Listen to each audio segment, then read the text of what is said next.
plus comme li Cheikh Omar Talla doon wax sànq. Oui dafa mel ni ñooñu loolu ñëpp ci ànd d'accord itam ci wàllu communication dafa mel ni dafa des du baree bari quand même. non dafa des parce que loolu moom constat la Albourakh bu ñëpp constaté. sànq rek boo xoolee maa ngi la koy wax effectivement ma ni la li gën a gàllankoor nguur gi mooy problème de communication. parce que des fois même seen dinañ communiquer mais les communications sont très techniques.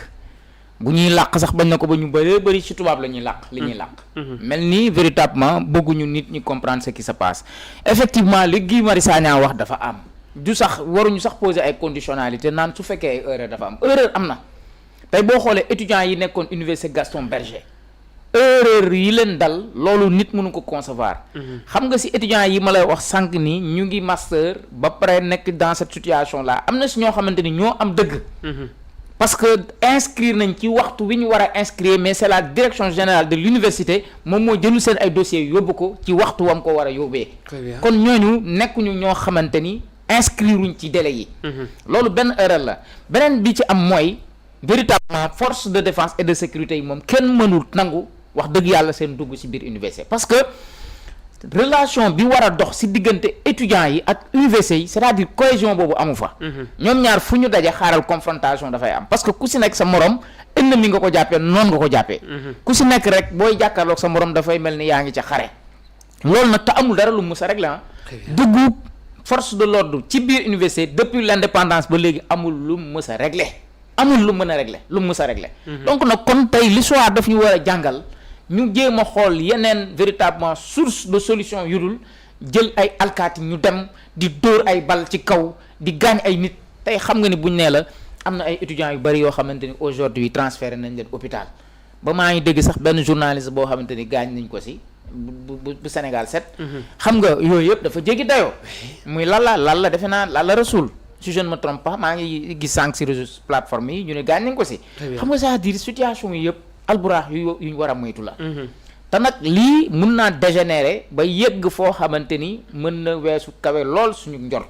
maintenant nag gouverner c'est prévoir lii nuyoo woon na dañ ko fayul c'est-à-dire liñ naan nuyoo woon na dañ koo fayul parce que Cheikh Omar mu la koy rappeler c'est pas une situation qui date d'aujourd'hui commencé na bu yàgg étudiants yi ñu ngi réclamer bu yàgg donc nag foofu loolu réclamation yooyu ñu jàpp ni tam xam lu daf ci am moo véritablement gën a yëngal mbir mi kon nag li Guy Marius Sagna wax la nañu génn communiquer avec les étudiants le ministre de l'enseignement supérieur recevoir na les étudiants de l'UGB Barki Dembo Ndiaye mais nag war naa recevoir aussi les étudiants de l'université waxoon na dina leen recevoir xaw ma nag parce que keroog maa ngi koy suivre à l'Assemblée nationale wax na ni dana leen recevoir te bu leen recevoir dana leen wax la nga xamante ni moom mooy koy na fay rek waaw balaa dara mais beneen aspect bi Albourakh xam nga ñun tamit des fois suñu problème xam nga mooy lan des fois dinañ ñu tàmmal ay pratiques yoo xam dañuy dem ba jàpp ni dëgg la loi la wala règlement la alors que mauvaise pratique yu yàgg la ba ñu dem ba def ko bëgg ko def lu jaadu léegi dafa ci am nag ci lii loo xamante ni la ko suuxat ci ancien régime bi la déparé parce que boo xoolee problème yi fondamentalement li jaxase le calendrier électoral bañ naan ñii dañoo yéex a inscrire rek ñii yéexuñu inscrire ñii yéex inscrire nañ ci délai bi c'est parce que tout simplement on a fermé l'université pendant 8 mois ci jamono yële loolu nag dafa am ay bouleversement yu mu def ci calendrier kii bi calendrier scolaire bi te université dafa am année budgétaire boo xamante ni ci la ñu nekk c'est-à-dire année budgétaire boobu benn droit rek lañ ci am pour mën a fay étudiant bu ne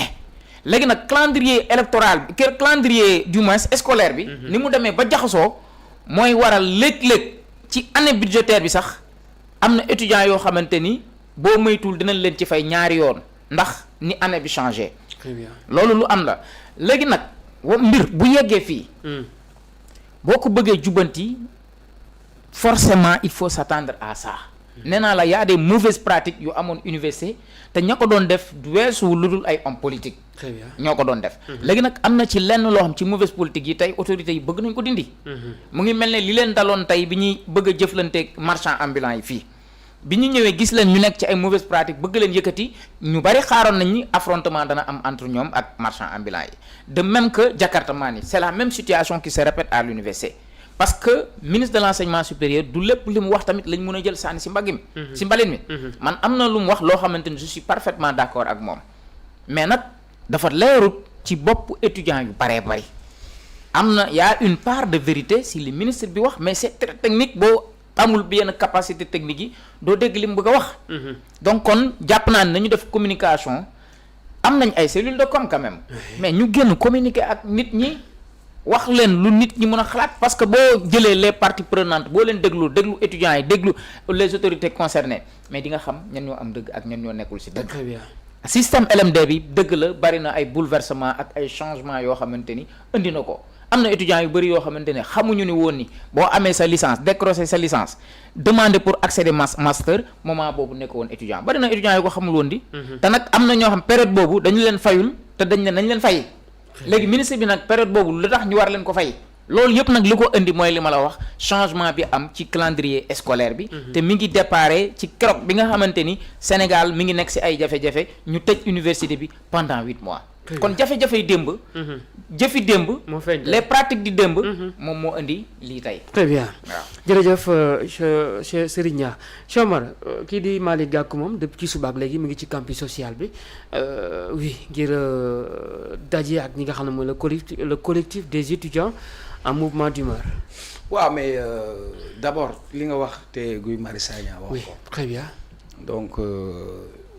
dans cette situation il faut une communication de crise. Parce que il y a une situation qui est là. Il y a un régime qui était là, il y avait des pratiques qui étaient là, mais tout ça,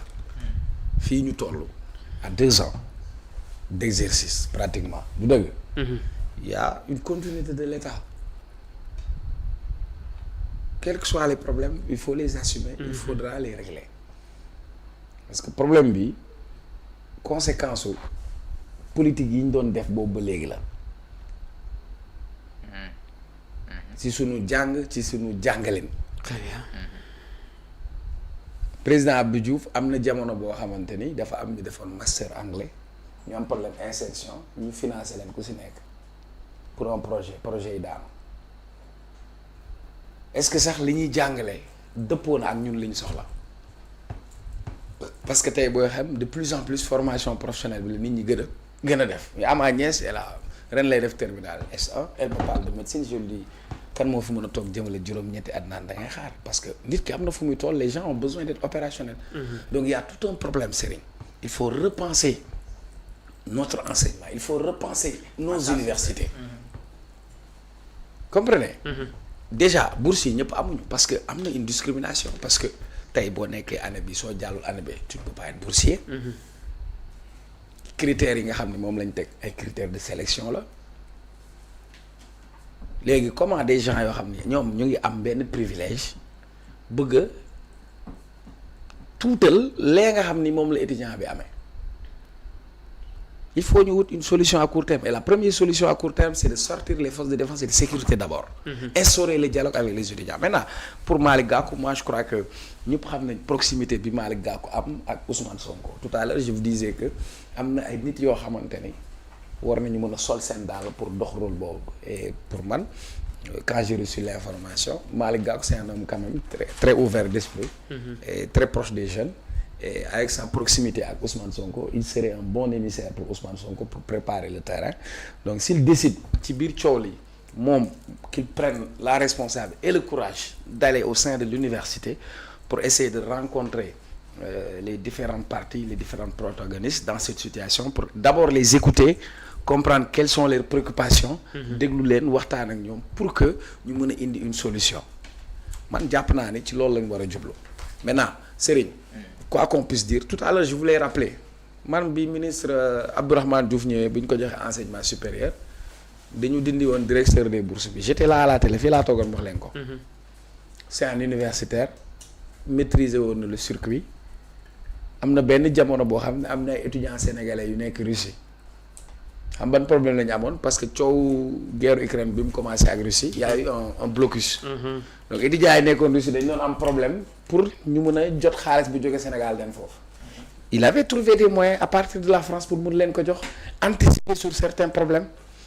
dem négocier avec les banques yi mën a décaisser en attendant que l'État revienne en appoint. loolu moom mooy dëgg lii nag buñ ko xeebee c'est une bombe à retardement parce que étudiants yi lebaluñ leen lii de. déedéet. étudiants yi lebaluñ leen lii donc lii nag nañ ci jóg nu mu gën a gaaw ñu régler cette situation parce que nous on ne veut pas de ça coow bi commencé wul tey. pratiquement depuis presque plus d'une semaine ci la étudiants yi doog a ñëw au front. léegi nag pour man j'encourage l'initiative de Malick Gakou et j'espère que ça va porter ses fruits pour que la situation revienne à la normale et que bu ñu jógee ci lii au-delà de wut yenn mesures yoo xamante ni c'est à court terme ñu jël ay mesures fortes pour que véritablement yu mel ni situation yu mel ni bañ a am parce que c'est regrettable voilà. Très bien. Ouais, vraiment. Oui, Serigne. waaw Malick vraiment Gakou li Cheikh Omar wax c'est bien. En tout cas ku si mën a dox jàmm yóbboo nga dox si jàmm. parce que université moom ñëpp xam nañ ni.